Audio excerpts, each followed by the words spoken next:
Специално за Опознай БГ намираме се на кончето, карстовия ръб между Бански суходол и връх Кутело. И ще се опитаме да го преминем.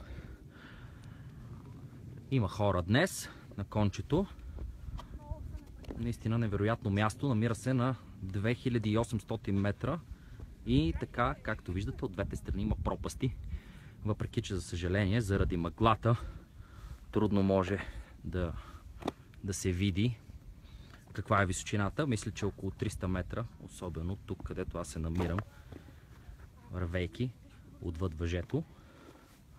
Ето колегите, планинари. Здравейте! Здрасти! Как е натам? Правим клипче за Опознай БГ, да кажете няколко думи. Мястото е страхотно, който не го е посещавал, препоръчвам силно да дойде. Добре, много ви благодаря. Добра тръпка минава през скръбначния стълб. Какъв е човек преди. Да. Ами сега ще се опитаме и ние да минем, да видим какво ще стане. Благодаря ви много и успех! Продължаваме напред за Опознай БГ от кончето, въпреки че преминаването с снимане, честно казано, е малко сложно.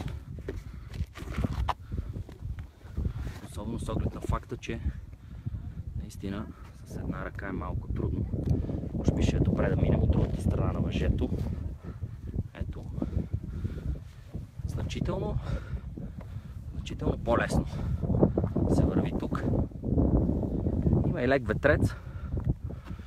За съжаление, наистина не се вижда почти нищо от мъглата.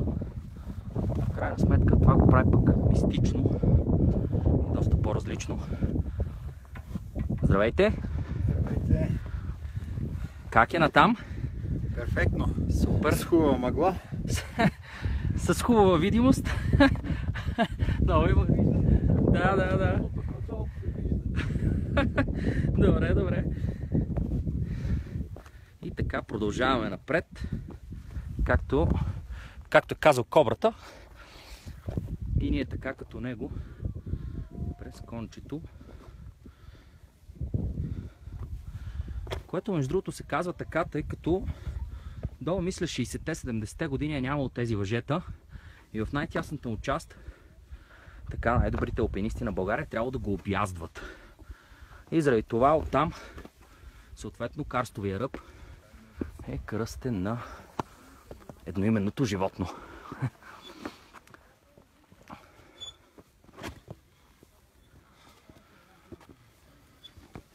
Здравейте! Здрасти! Здрасти!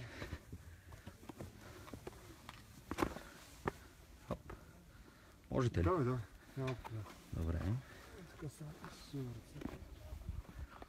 И продължаваме напред.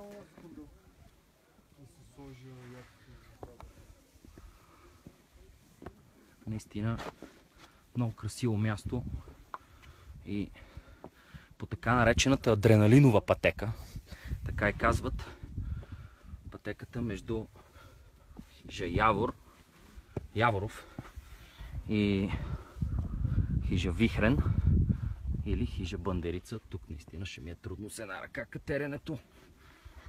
Може би ще трябва да мина отдолу. Да, преминахме.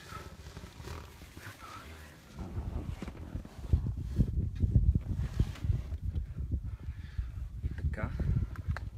Наистина трудно мога да се изкача с една ръка. Ще премина в другата ръка телефона.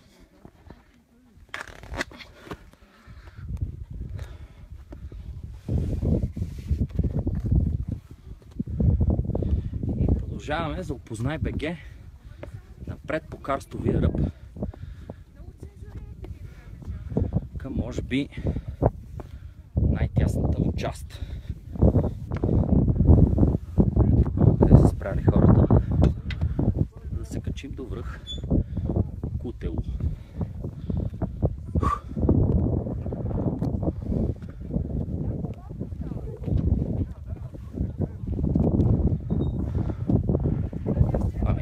Ще ви оставаме, тъй като има доста хора. За Опознай БГ, Велизар Величков от кончето.